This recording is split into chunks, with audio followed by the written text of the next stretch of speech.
Establishing the presidency. Article 2 of the Constitution established the presidency, lists the presidential powers and expectations for action.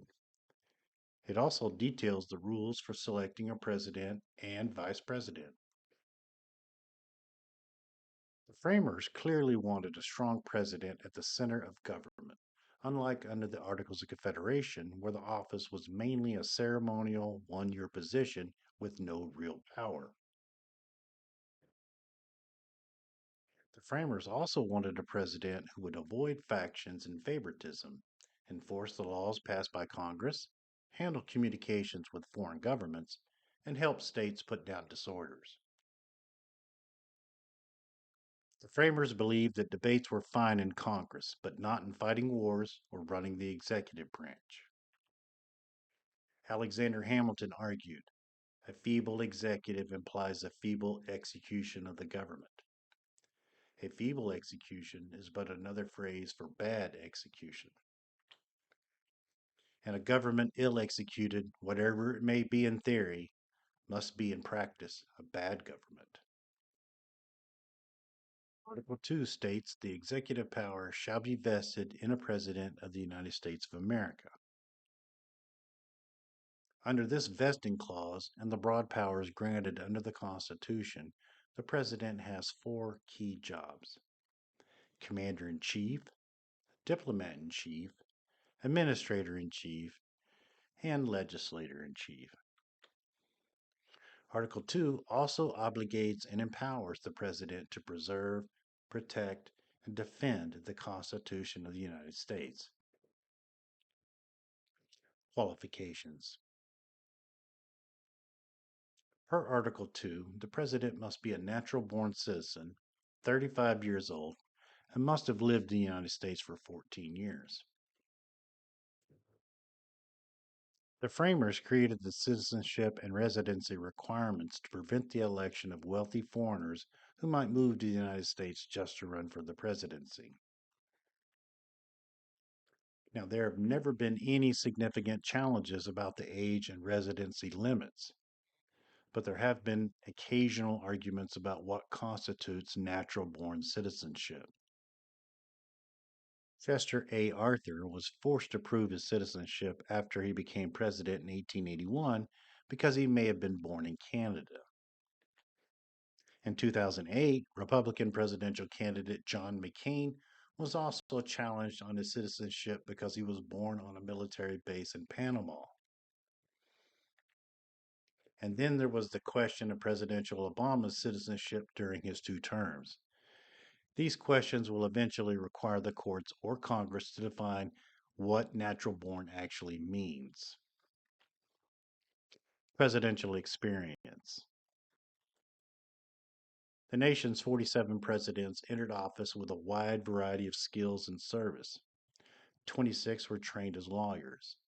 22 had served in the military, including 9 who were Army generals. 18 had served in Congress, and 14 had been vice presidents. 6 presidents had business experience. Herbert Hoover was a mining investor. Harry Truman was a clothing sales clerk. Jimmy Carter was a peanut farmer. Ronald Reagan was a Hollywood actor. George H.W. Bush was an oil executive. His son, George W. Bush, was a managing partner of a baseball team. And Donald Trump was a real estate investor. Term of office. The framers gave the president and vice president 4-year terms of office without any mention of a limit. As Hamilton explained in the Federalist No. 70, the framers believed that the elections created safety in the executive by giving the public a chance to remove the president from office. Electoral College. The Electoral College was a compromise made at the Constitutional Convention between the election of the president by a vote in Congress and the election of the president by a popular vote of qualified citizens. Each state gets the number of electoral votes that equals their congressional representation. For example, Texas has 38 House representatives and 2 senators. Therefore, it has 40 electoral votes. Each party in each state gets to select their electors. Whichever candidate receives the most popular votes in that state then gets those electoral votes. There are 538 total electors, and a candidate for president needs 270 electoral votes, a majority, to win the office. If no candidate wins a majority, the House of Representatives elects the president. Each state delegation has one vote, and it is up to the individual states to determine how to vote. A candidate must receive at least 26 votes, a majority of the states, to be elected. Runner-up rule. Initially, the vice presidents would be whoever came in second, which was called the runner-up rule. The rule was used in 3 of the first 4 presidential elections. In the third election, John Adams came in first, followed by Thomas Jefferson. Adams never consulted Jefferson on any issue of national significance. The framers fixed this rule with the 12th Amendment to the Constitution. Ratified in 1804, electors were allowed to cast separate votes for the president and vice president. This encouraged candidates to run together as members of a presidential ticket. The framers also worried that the states might reject the Constitution if the president was too powerful. So they gave the president fewer and less specific powers than Congress. These powers are expressed, implied, delegated, and inherent. Expressed powers. Express powers granted to the president are listed in Article 2. Military power. The Constitution explicitly states that the president is to be the commander in chief of the Army and Navy. Yet the framers limited this power. Congress has the power to declare war, but the president would wage it. But Congress would provide the funds for any conflict. And then there's the War Powers Resolution of 1973. Presidents can commit the armed forces only after a declaration of war by Congress, by specific statutory authorization, or in a national emergency. The president must inform Congress whenever force might be used, and once notified, Congress must authorize this use of force within 60 days. If Congress does not authorize the action, the president must withdraw the troops in 30 days. Despite their claims that the resolution violates their constitutional authority, presidents have followed it more than 130 times since its passage. Congress has never forced an early withdrawal. Judicial power. The president can grant pardons, reprieves, and amnesty. This power can be used on behalf of a particular person or a large group of people. This power is absolute. There is no legal restriction or specific rule limiting this power. Diplomatic power. The president is the head of state and the chief representative in dealing with other nations. They can negotiate treaties with other nations. A treaty is a binding agreement that sets a common agenda of mutual action. Presidents are free to negotiate all the treaties they wish, but treaties are not binding until the Senate provides its consent with a 2/3 vote. The president can recognize countries, which is acknowledging their legitimacy, and can establish diplomatic ties. Presidents are also free to make executive agreements with other nations that have the force of treaties but do not require Senate approval. Although they have the force of law, they can be overturned not only by subsequent administrations, but also by congressional actions or court rulings. Executive power. The framers put presidents in charge of the executive branch by allowing them to appoint the principal officers of the government.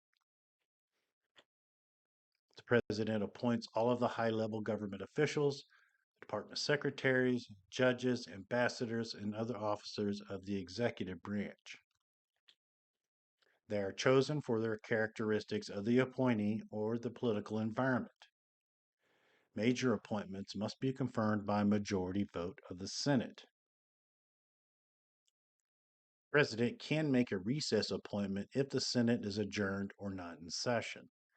The person will perform the duties of the position until the Senate either confirms or rejects the nomination. Oversight and secrets.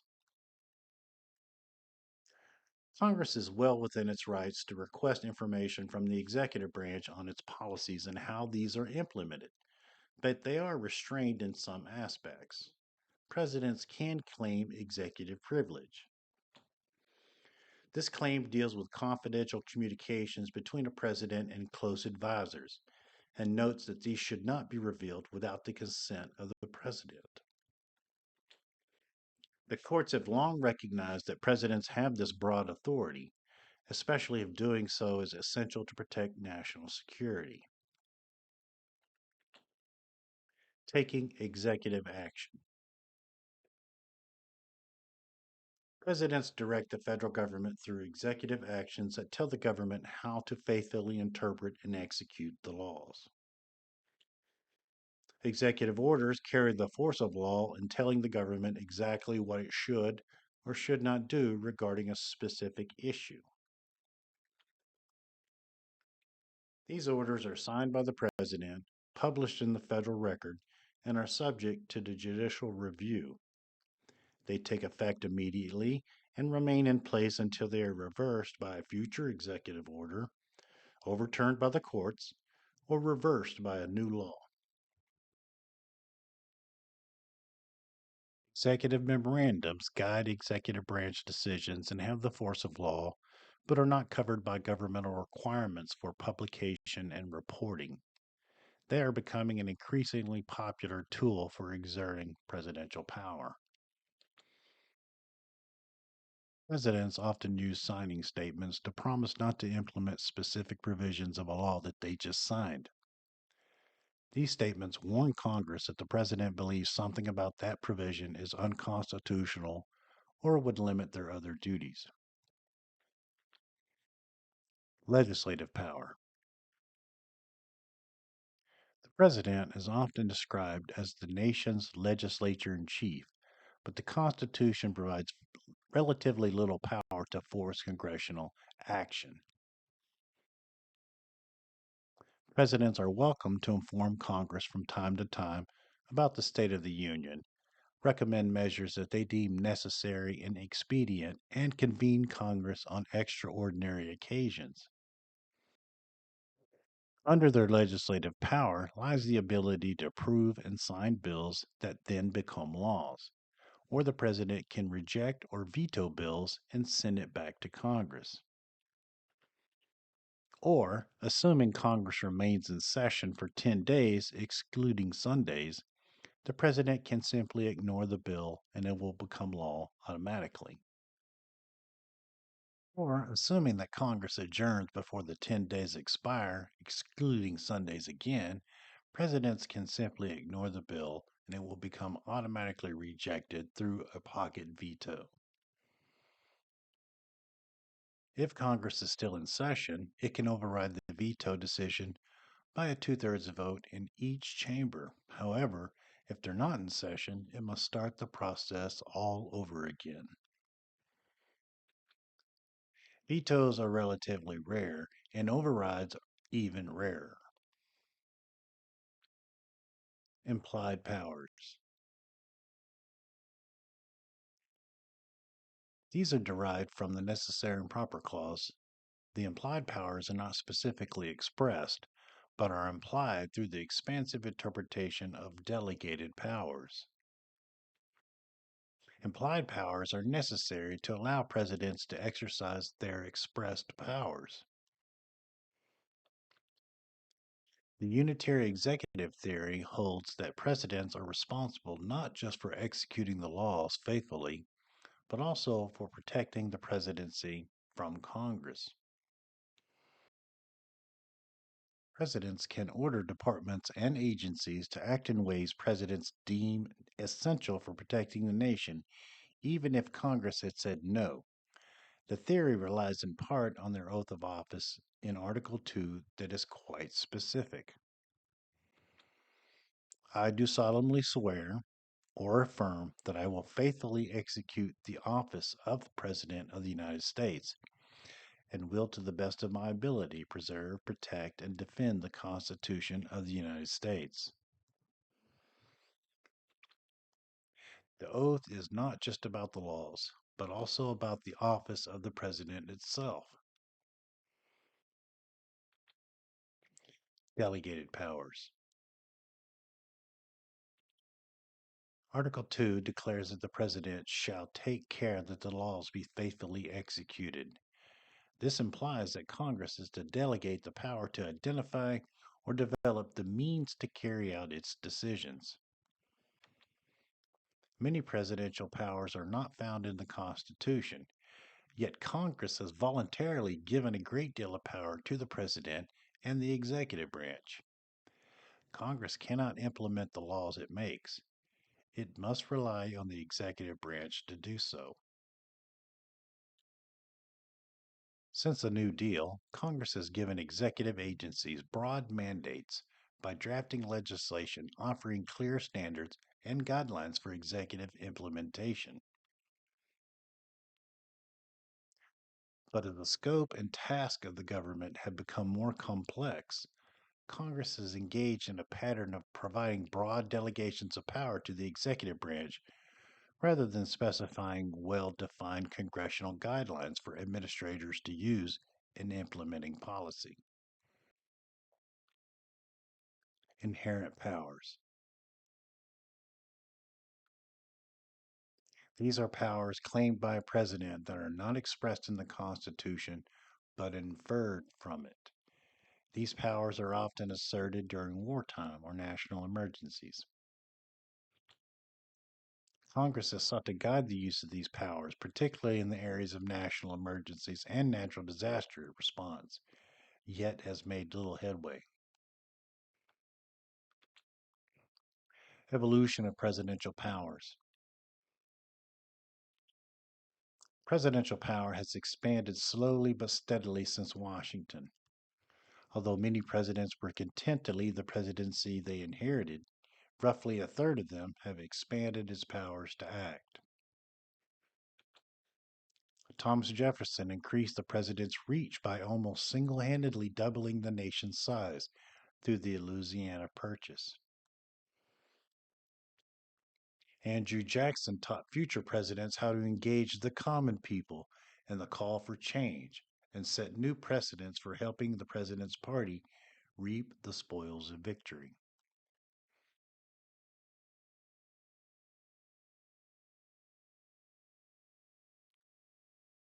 Theodore Roosevelt used the presidency as a bully pulpit to attack greed and corruption while building the United States into an international power. Woodrow Wilson implemented the new income tax, led the United States into World War I, and unsuccessfully pushed to create a League of Nations to promote international cooperation. Harry S. Truman led the United States into the Korean War, integrated the armed services, nationalized the steel industry to prevent an economic crisis, and launched the Cold War against communism. Lyndon Johnson won historic victories on civil rights, Medicare for older Americans, and a long list of anti poverty programs, even as he edged the nation into the Vietnam War. Ronald Reagan sparked a revolution against big government with deep budget and tax cuts and helped the United States win the Cold War, bring down the Berlin Wall, and unravel the Soviet Union. George W. Bush and Barack Obama both extended presidential power when they embraced the concept of a unitary executive. The jury is still out on the scope of presidential power under Trump and Biden. The executive office. The Executive Office of the President, or the EOP, was created in 1939 to help presidents oversee the sprawling federal bureaucracy created during FDR's first 100 days in office. Office, the Council of Economic Advisors, the National Security Council, the Office of the Vice President, Office of Management and Budget, and the Office of the United States Trade Representative. The EOP staff includes between 2,000 and 6,000 staffers or loaned to the White House by other departments and agencies of the government. The White House office and staff. The president's staff has grown steadily since George Washington relied on one personal assistant as the first president. Today's presidents rely on 450 to 500 personnel aides in the House and the old executive office building just next door. The presidents also oversee 2,000 to 6,000 aides who work in the large number of buildings just beyond the White House gates. The White House office reports solely to the president, oversees the rest of the EOP, and contains the president's most trusted aides and political advisors, none of whom are subject to Senate confirmation. The White House Chief of Staff heads this office. Political and policy offices.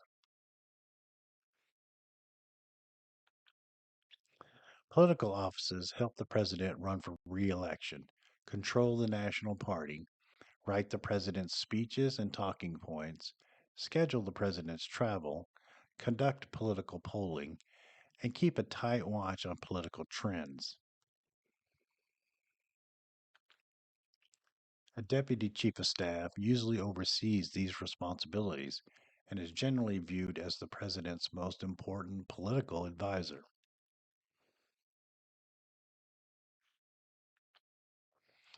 Policy offices help the president manage economic, domestic, foreign, and defense policies.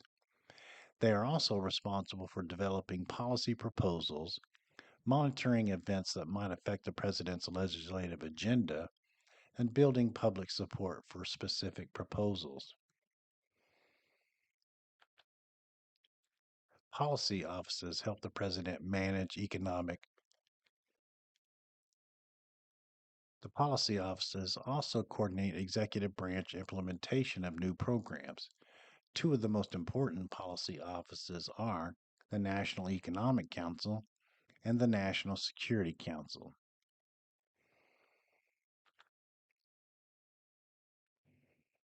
The Vice President.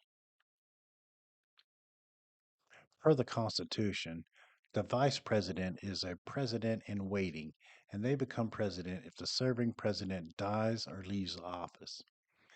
The VP has no executive powers, and their only duties are to preside over the Senate, where they can cast a vote in case of a tie.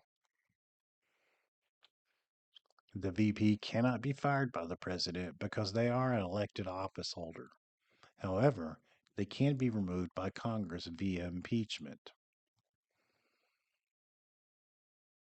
Whatever executive power a VP possesses is merely delegated to them by the president.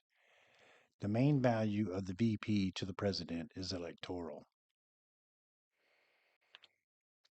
The Office of Management and Budget, or the OMB. This office has more employees than all the other White House offices combined and handles a much larger agenda and wields enormous power over the executive branch as the government agency that shapes the president's annual budget proposal.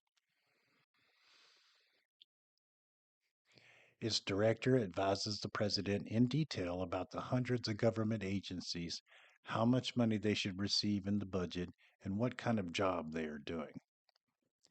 The OMB has more responsibilities than any other organization in the EOP.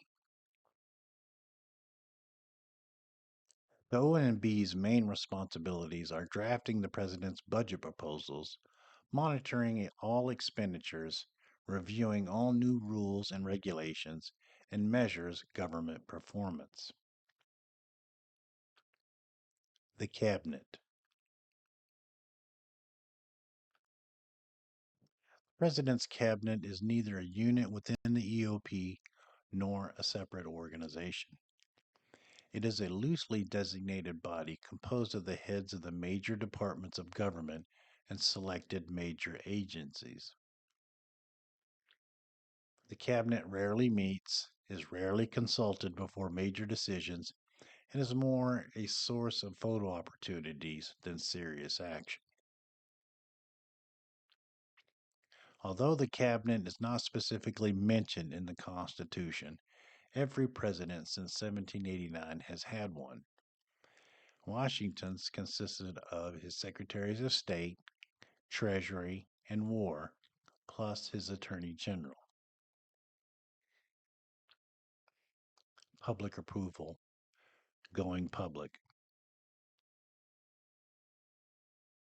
One of the most distinctive features of the modern presidency is its constant cultivation of public support.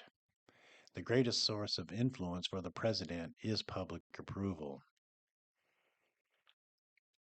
Much of what the presidency does involves the projection of images whose purpose is to shape public understanding and to gain popular support. Presidential action continues to be constrained and presidential behavior shaped by the institutions created by the original Constitution. Presidents may have difficulty getting Congress to enact their policy proposals, particularly when the opposition party controls one or both houses. In those cases, presidents might opt to take their case directly to the public, particularly during periods when they enjoy relatively high public approval.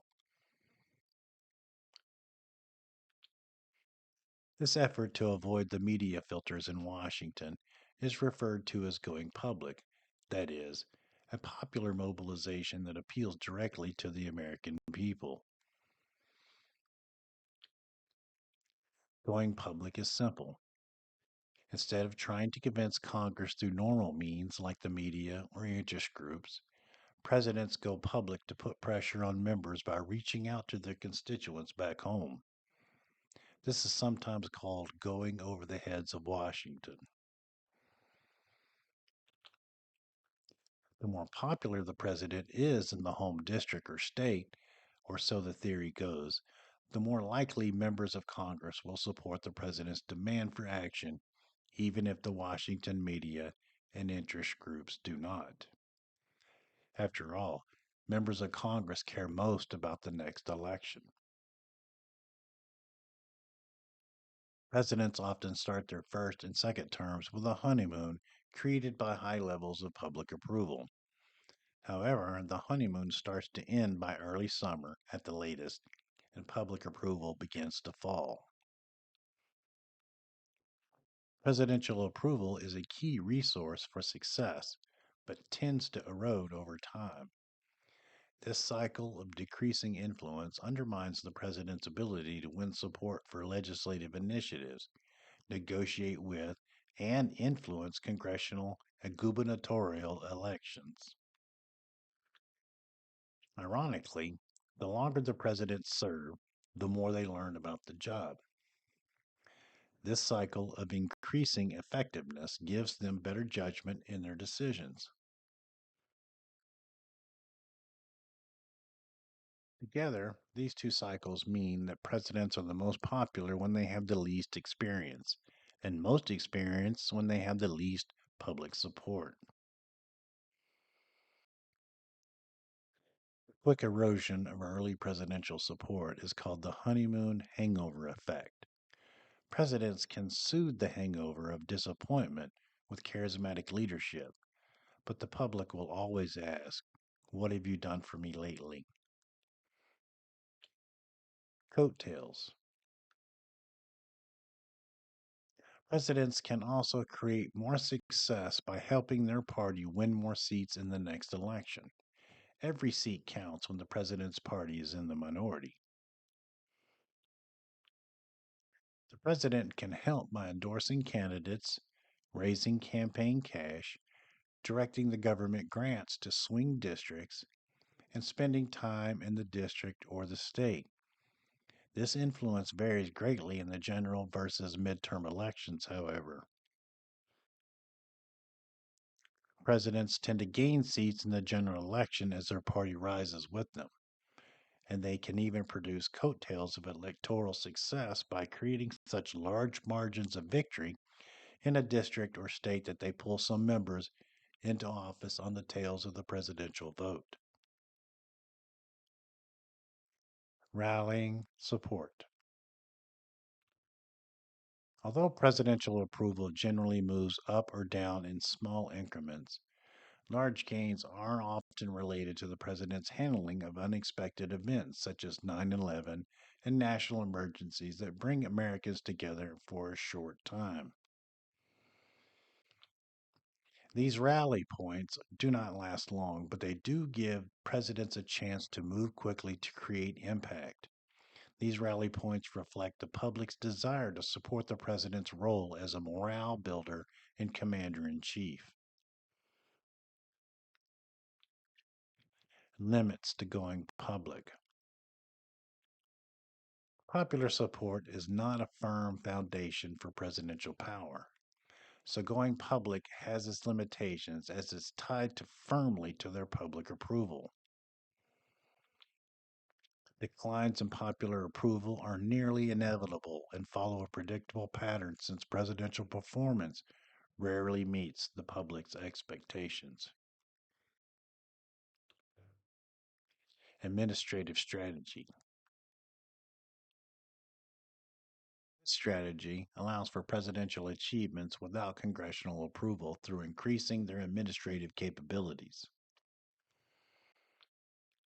This is done first by enhancing the reach and power of the executive office of the president and increasing White House control over the regulatory review and the rulemaking process.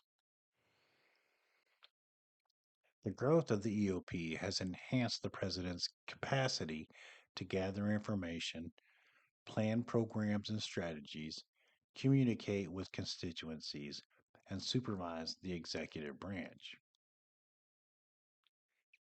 Recent presidents have increased their control over the rulemaking process and used it to implement their preferred policies without the interference of the legislature.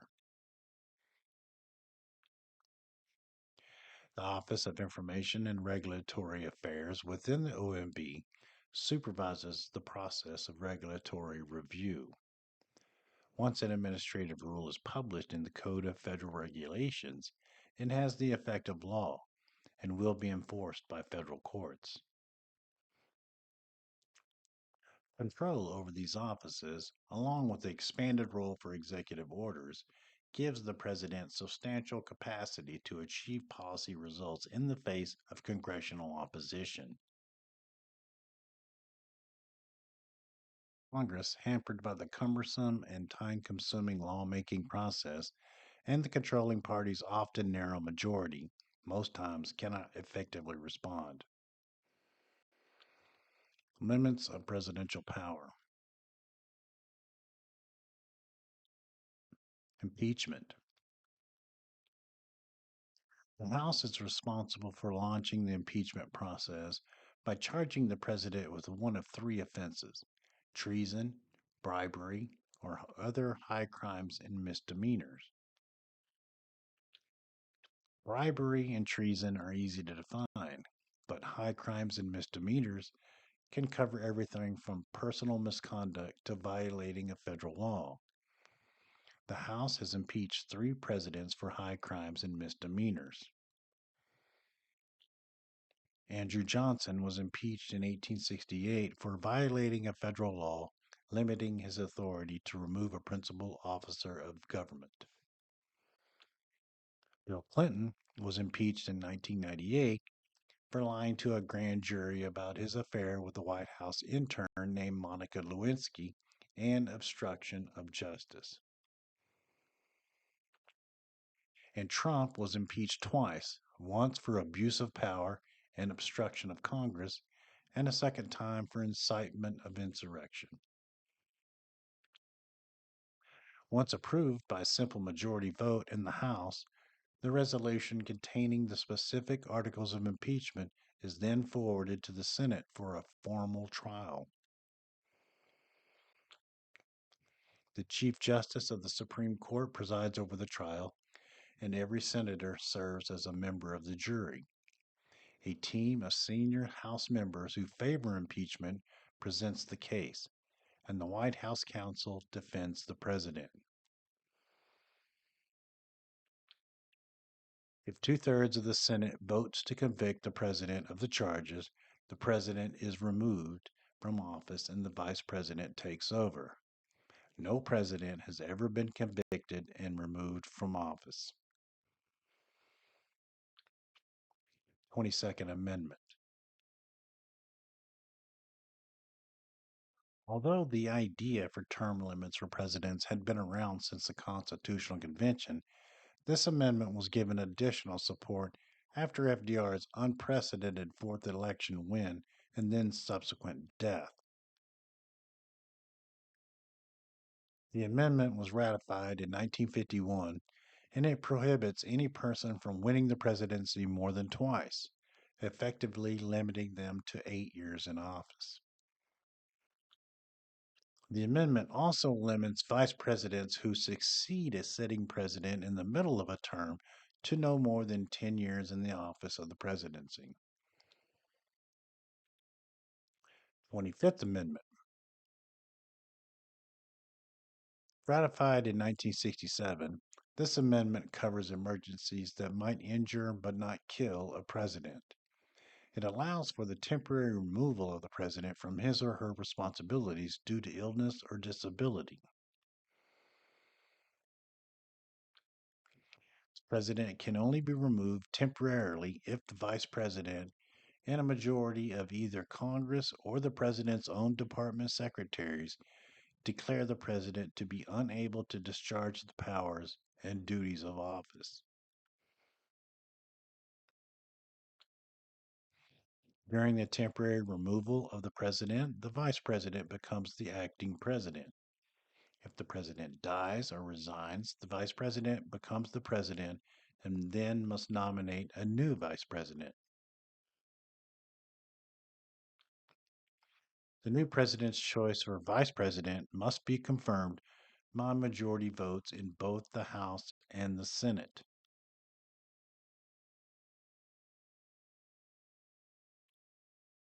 The amendment has been triggered 6 times. In 1973, when Gerald Ford became vice president after his predecessor, Spiro Agnew, resigned.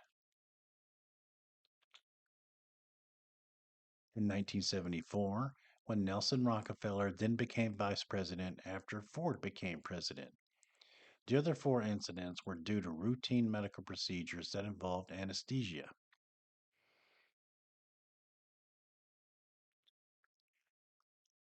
Federal bureaucracy. The framers gave the president authority to nominate the principal officers of government and require their opinion in writing.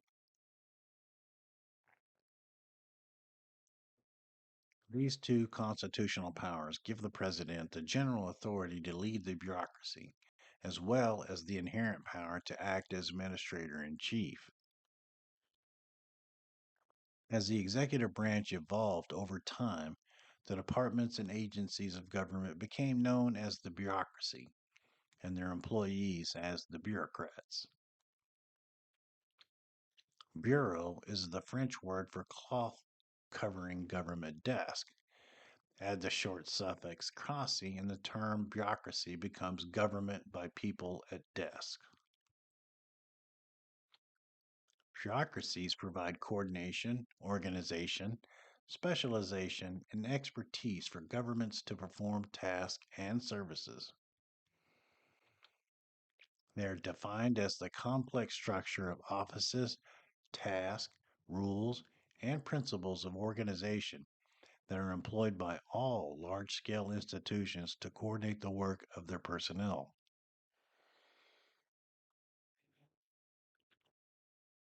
Every president enters office promising to improve bureaucratic execution. Jimmy Carter promised to create a government as good as the people. Ronald Reagan promised to reduce waste in government. Bill Clinton promised to reinvent government. George W. Bush promised to make government friendlier to citizens. Barack Obama promised to create a 21st century government that would be both efficient and competent. Trump was going to drain the swamp, and Biden was largely silent on the bureaucracy. All of them, except for Biden, failed to implement any of their promises.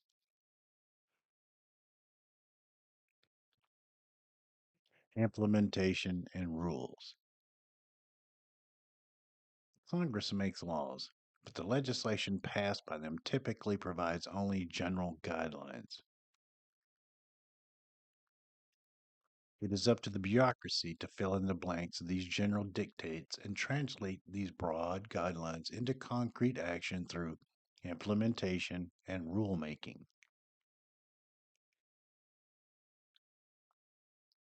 Implementation is defined as the efforts of departments and agencies to translate laws into specific bureaucratic rules and actions. Implementation is the process of converting a policy into action.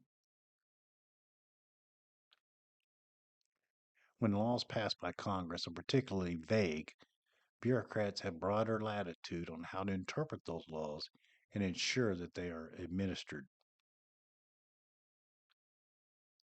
In addition to implementation, bureaucrats issue rules that provide more detailed and specific indications of what a given congressional policy will actually mean. Another word for rules in this context is regulations.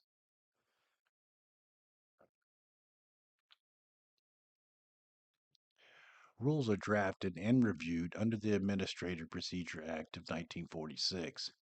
Once Congress passes a new law, the relevant agency studies the legislation and proposes a set of rules to guide implementation. These proposed rules are submitted to the White House Office of Management Budget for review. Once cleared by the OMB, the rules are published in the Federal Register. Publication marks the beginning of the public notice and comment period, which gives all individuals and parties affected or interested in the proposed rule the chance to make their opinions known to the agency.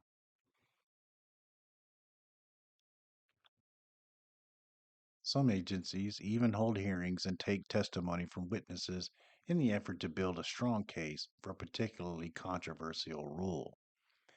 Comment periods can last up to 180 days, but generally are closed after 60 days. Cost of the rules. Each rule carries a cost, and these often produce backlashes from the affected entities. Government rules impose costly paperwork and reporting burdens on industry. The affected industries spend a great deal of money on obeying the rules through what experts call compliance costs. For example, the Department of Energy's Office of Energy Efficiency and Renewable Energy in February 2023 proposed new efficiency standards for consumer cooking appliances. The office claimed that the new rule that was due to go into effect in 2027 would save a significant amount of energy and save the nation up to $1.7 billion. Since roughly 38% of U.S. households have gas stoves, the new rule would raise upfront cost of gas stove products by $32.5 million per year. It is estimated that the new rule would at best achieve a 3% increase in efficiency. The Congressional Review Act. This act requires agencies to report the issuance of rules to Congress and provides Congress with a special procedures in the form of a joint resolution of disapproval under which to consider legislation to overturn rules. If a joint resolution of disapproval is approved by both houses of Congress and signed by the President, or if Congress successfully overrides a presidential veto, the rule at issue cannot go into effect or continue in effect. All of this must occur within 60 days of enactment. The principal agent problem. Bureaucracies employ people who have much more specialized expertise in specific policy areas than do members of Congress. Congress needs bureaucracy to update legislation, and this flexibility can ensure that laws are administered in ways that take new conditions into account more quickly. Members of Congress often prefer to delegate particularly difficult decision making to bureaucrats. This allows congressmen to avoid having to deal with controversial issues that might anger their constituents or interest groups and threaten their chances for re-election. Delegating policy-making responsibility to the bureaucracy does come with risk. Congress gives agencies discretion to use their expertise as they implement laws, but such discretion can lead to the principal agent problem. This occurs when one entity, the principal, gives decision making authority to another, the agent, but the agent makes decisions that are different from what the principal may have wanted. A good example of this occurring is the West Virginia versus EPA case. In 2015, the EPA claimed regulatory authority under the Clean Air Act to impose emission reduction mandates on industries. These mandates were impossible for coal plants to meet due to limitations on technology, exorbitant cost, or the severe reduction of usage that would be required. The section of the Clean Air Act that the EPA asserted that authority had never previously been invoked to adopt such a regulation.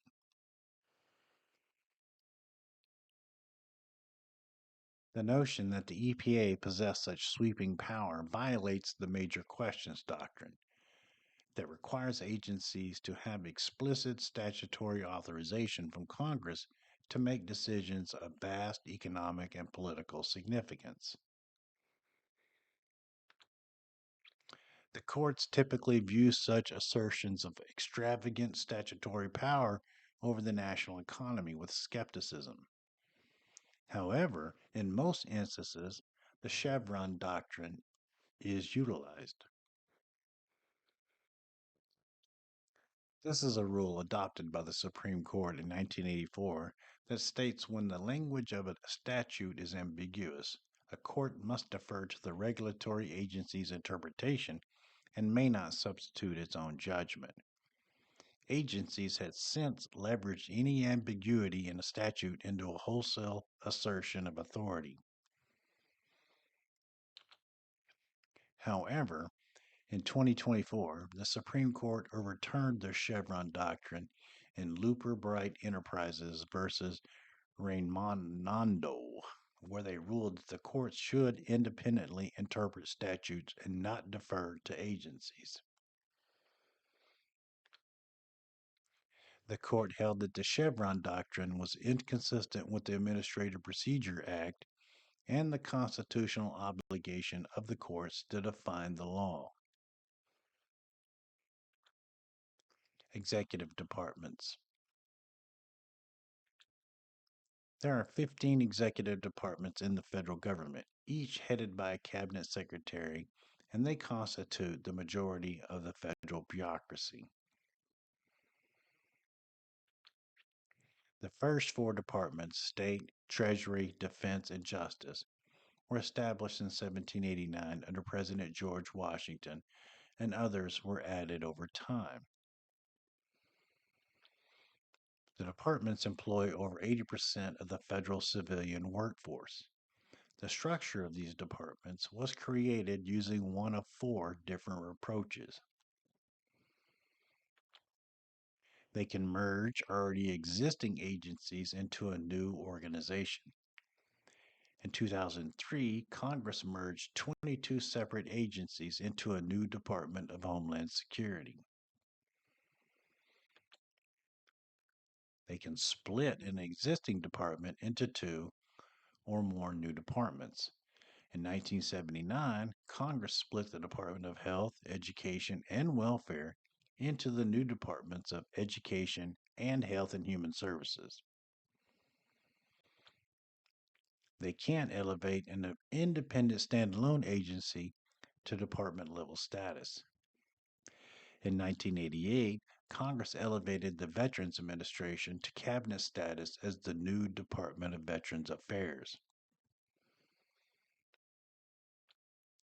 Or they can create an entirely new department to address a new issue. The Department of Labor was created in 1913 to deal with the rapidly expanding industrial economy and the rise of labor unions.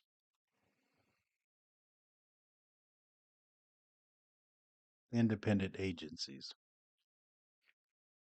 The word independent means at least two things in the federal bureaucracy. Applied to a regulatory commission, it means the agency is outside the president's control. Applied to a standalone agency, it merely means the agency is either smaller, younger, less visible, mostly hidden from the public, or less important than a traditional department. Independent standalone agencies. These agencies are created to address a specific issue such as Environmental Protection Agency, National Security Agency, Social Security Administration, Central Intelligence Agency, etc. There are more than 50 of these agencies in existence. Independent regulatory commissions. These agencies are headed by a small group of commissioners who must make majority decisions to act. Almost all of these organizations have an odd number of commissioners to avoid the tie votes on major issues. The President appoints all independent regulatory commissioners, and the Senate confirms each one separately. The appointees have fixed terms of office, and they cannot be removed from office without cause, that is, inefficiency, neglect of duty, or unethical behavior. They are somewhat insulated from political pressure in that the commissions are not subject to strict congressional review. Some examples include the Federal Reserve, Consumer Product Safety Commission, Federal Communications Commission, and the Securities and Exchange Commission. Government corporations. These are intended to act more like businesses than traditional government departments and agencies. They have more freedom from the internal rules that control traditional agencies, and they have greater authority to hire and fire employees. Government corporations cover a wide range of policy issues, such as the Corporation for Public Broadcasting, the U.S. Postal Service, Amtrak's, Federal National Mortgage Association, or Fannie Mae. Government corporations are supposed to turn a profit just like a private corporation, but in reality, they very rarely succeed. Amtrak loses more than $1 billion a year, and the U.S. Postal Service has also been losing money for decades. The merit system and political appointees. For the first 100 years, civil servants were chosen mostly on the basis of party loyalty. President Andrew Jackson substantially expanded this to the victors belong the spoil system after his election victory in 1829. Under this method of filling jobs through political connections, presidents strengthened their control of the bureaucracy, but they sacrificed the expertise needed to execute the laws. As the federal government grew, so too did the bureaucracy. In the 19th century, practically every federal job was a patronage job. For example, when Grover Cleveland, a Democrat, became president, he replaced some 40,000 Republican postal employees with Democrats. On July 2nd, 1881, President Garfield was assassinated by a man upset that he was not given a patronage job. This led to the passage of the Pendleton Civil Service Reform Act in 1883. The federal government attempted to imitate businesses by requiring bureaucratic personnel to be qualified for the jobs to which they were hired. Most jobs now must be obtained by passing an exam.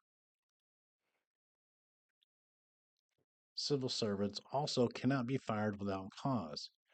This act started a slow but steady transfer of federal jobs from the patronage system to the merit system. Cabinet secretaries and assistant secretaries are not part of the civil service, nor are the highest management levels of government agencies. They are political appointees. That is, they are part of the presidentially appointed layer of the bureaucracy at the top of the civil service. Oversight. Congress conducts its most effective oversight during the authorization and appropriations process when new programs are created and spending is reviewed. Congress conducts two basic types of oversight. Police patrol oversight is where congressional committees conduct oversight during the annual budget process when agencies make their case for funding. Congress keeps track of ongoing agency performance through specific measures that are required under federal laws. The goal of police patrol oversight is to deter problems before they arise or to catch them before they cause significant damage. Fire alarm oversight is a reaction to urgent events or scandals.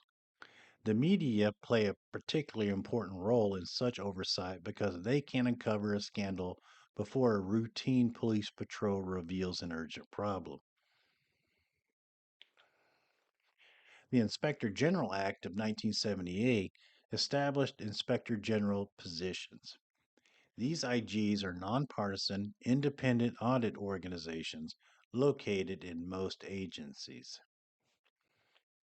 The IGs investigate agency activities on Congress's behalf and audit agency operations to uncover cases of waste, fraud, or misconduct.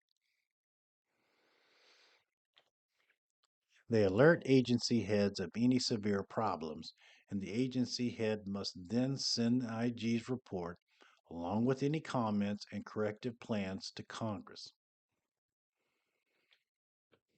Inspector generals of the cabinet level agencies are appointed by the president and approved by the Senate. The courts also serve as an oversight in the bureaucracy.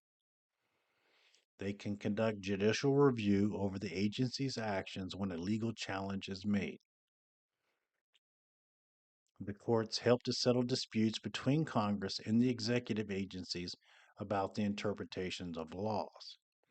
They can also provide an arena in which individuals or groups who are negatively affected by a regulation or program can bring lawsuits. Regular citizens can also hold the federal bureaucracies to account by a variety of actions. The Freedom of Information Act of 1966 provides ordinary citizens and journalists the right to request records from any federal agency. Agencies must comply with these requests unless they fall under one of 9 exemptions, including such categories as personal privacy or national security. Freedom of information requests can sometimes prompt congressional oversight and investigation when agency misbehavior is revealed. The difficulties of bureaucratic control. Experts are needed in the bureaucracy to make the government operate as efficiently and responsibly as possible. However, bureaucrats may pursue their own goals rather than those of the president or Congress. Bureaucracies can also be subject to regulatory capture. This occurs when an agency, rather than acting in the public interest, becomes too favorable towards the organized interest or corporations it is supposed to be regulating. There are also constraints on the bureaucracies themselves. The Administrative Procedure Act states that before adopting a new rule or policy, an agency must give notice, solicit comments, and often hold hearings. The Freedom of Information Act can change bureaucratic behavior by increasing transparency by giving the public the right to request access to federal agency records, allowing citizens to understand their government's operations and hold it accountable by enabling scrutiny of its activities. However, the Privacy Act states that government files about individuals, such as Social Security and tax records, must be kept confidential. The Open Meeting Law proclaims that every part of every agency meeting must be open to the public, unless certain matters, for example, military or trade secrets, are being discussed. The consequences of such laws usually mean that when the government does act, it will often act slowly. The more constraints that must be satisfied, the longer it will take to get anything done. The government will sometimes act inconsistently. What is done to meet one constraint, for example, freedom of information, may endanger another constraint, for example, privacy. It will be easier to block action than to take action. The constraints ensure that lots of voices will be heard, and the more voices that are heard, the more they may cancel each other out. Lower ranking employees will be reluctant to make decisions on their own. Having many constraints means having many ways to get into trouble. So, to avoid trouble, let your boss make the decision. Citizens will complain of red tape. The more constraints to serve, the more forms to fill out. Reforms. When citizens complain about bureaucracy, they mean it is inefficient and wasteful. Bureaucracy has come to be synonymous with mountains of pointless paperwork, long wait times, and poor results. Efforts to improve bureaucratic performance take two general approaches.